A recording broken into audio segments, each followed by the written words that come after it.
നമസ്കാരം.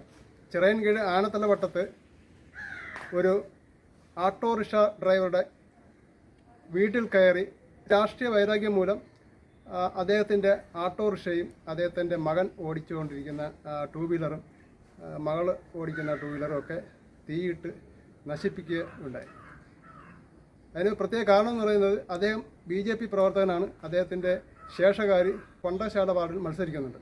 അതിൻ്റെ ഒരു വൈരാഗ്യമാണ് ഇവിടെ ഇവർ ഈ ചെയ്തിരിക്കുന്നത്. ഇദ്ദേഹത്തിൻ്റെ കുടുംബം പുലർത്താനുള്ള ഓട്ടോറിക്ഷയാണ് ഇവർ തീയിട്ട് നശിപ്പിച്ചിരിക്കുന്നത്. ഇദ്ദേഹം വളരെ കഷ്ടപ്പെട്ട് ജീവിക്കുന്ന ഒരാളാണ്. ഇദ്ദേഹത്തിൻ്റെ ഭാര്യ ഒരു ക്യാൻസർ പേഷ്യൻ്റാണ്. അവരുടെ ചികിത്സാ ചിലവിന് ഒക്കെ ഈ വണ്ടി ഓടി വേണം ഈ കാശുണ്ടാക്കാൻ. ഇനി അദ്ദേഹം ചോദിക്കുന്നത്, ഇനി ഞാൻ എന്ത് ചെയ്യും എന്നാണ് ചോദിക്കുന്നത്. ഇന്ന് രാവിലെ തീ കത്തുന്നതാണ് മോൻ വിളിച്ച് ഉണർത്തുമ്പോഴാണ് അറിയുന്നത്. രാത്രി ഏതാണ്ട് ഒരു 12:15 മണിയാവും സമയം. അവിടെ ഞാൻ അങ്ങേറ്റത്തെ മുറിയിലാണ്, എൻ്റെ മോൻ നടുക്കത്തെ മുറിയിലാണ് കിടക്കുന്നത്, നടുക്കത്തെ ഹാളിൽ.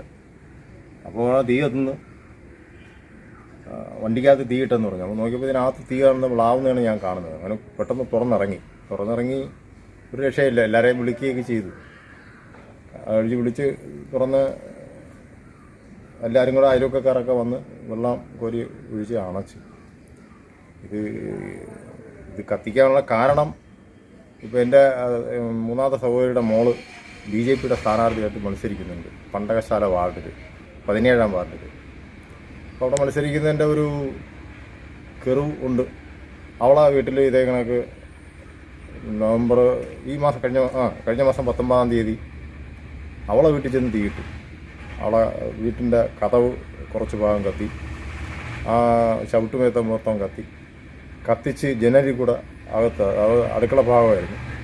ഭാഗ്യത്തിന് അടുക്കളയുടെ കുറേ ഭാഗം, ആ ജനലിൻ്റെ ഭാഗം മാത്രം കത്തി. അകത്ത് ഗ്യാസ് കുറ്റിയൊക്കെ ഉണ്ടായിരുന്നു. ഒരു ജീവൻ പണയം വെച്ചുള്ള പണിയായിരുന്നു. അത്രയും ഒരു 3-4 കുട്ടികളും തള്ളയും അച്ഛനും ഒക്കെ ഉള്ള സ്ഥലമായിരുന്നു. അപ്പോൾ അവരെ കൊല്ലാനായിട്ടുള്ളൊരു പരിപാടിയായിരുന്നു.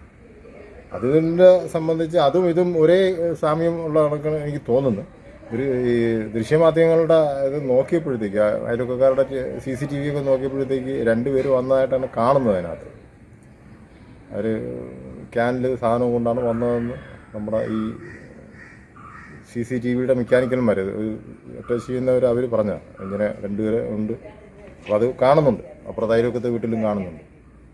എന്താണ് വൈരാഗ്യം എന്ന് പറഞ്ഞാൽ രാഷ്ട്രീയ വൈരാഗ്യമാണ്. ഇത് CPMൻ്റെയോ കോൺഗ്രസിൻ്റെയോ പിന്നെ അവരുടെ ഒരു ഉറക്കം കെടുത്തുന്ന ഒരു പ്രവർത്തനം നമ്മുടെ ഭാഗത്തുണ്ട്. അതായത് പണ്ടാശാല വാർഡിൽ ആദ്യം മുന്നേറ്റം കോൺഗ്രസിനായിരുന്നു.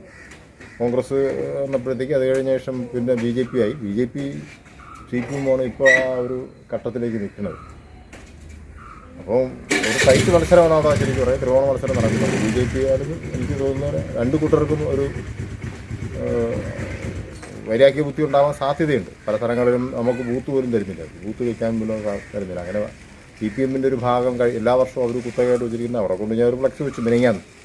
അന്ന് രാത്രി എനിക്ക് എൻ്റെ വീട്ടിൻ്റെ ഈ ഭാഗത്ത് വന്നിട്ട് എൻ്റെ മൊബൈൽ നമ്പറും ആട്ടോയ്ക്ക് വന്നതാണെന്ന് പറഞ്ഞിട്ട് ഹെൽമെറ്റ് പോലും എടുക്കാതെ ഒരുത്തൻ ഒന്നുകൂടെ വന്ന് നമ്പറൊക്കെ മാറ്റിയിട്ട് പോയി. അവർക്കറിയില്ല. വീട്ടിൽ 7:45 7:50 ആ സമയം. ഈ സമയത്താണ് വന്നതെന്ന് പറയുമ്പോൾ എന്നെ ആരും വിളിച്ചതുമില്ല. ഇവിടെ വന്നപ്പോൾ എൻ്റെ അടുത്ത് ചോദിച്ചാൽ ആരെങ്കിലും വിളിച്ചാന്ന് ചോദിച്ചു. അപ്പോൾ അവർക്കും ഡൗട്ടായി. അങ്ങനെ ഇത് നമ്മുടെ സുഹൃത്തിൻ്റെ അടുത്ത് ഞാൻ പറഞ്ഞിരുന്നു.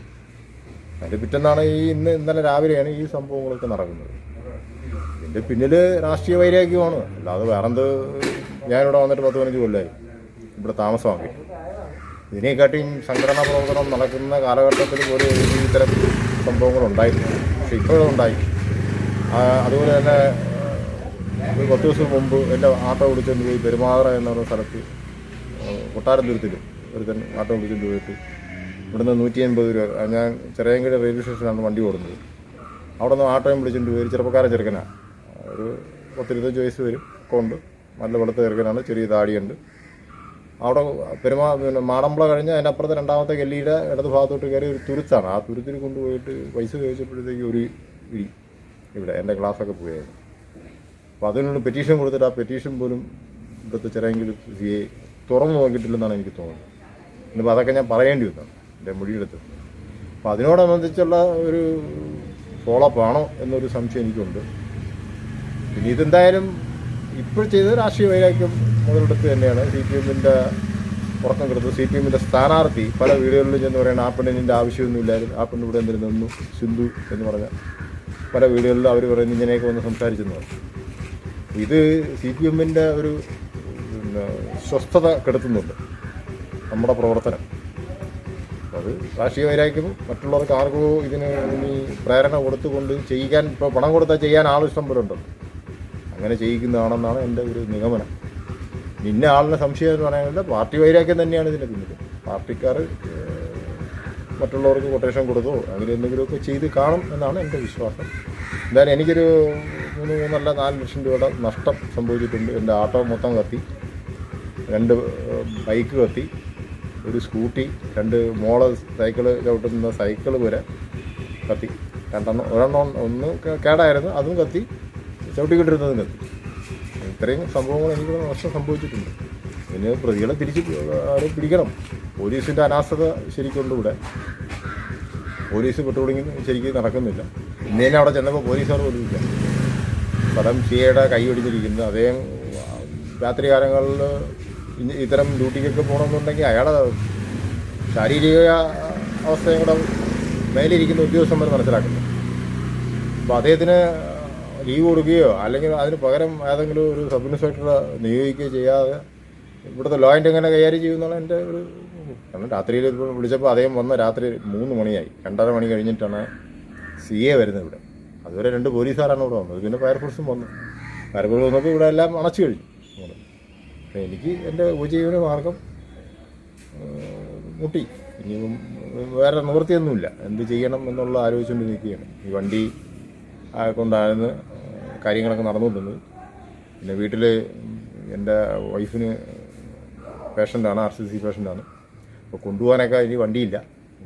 ആകെ ഒരു എന്ത് ചെയ്യും എന്നുള്ള ഒരു മാനസികാവസ്ഥയിലാണ്.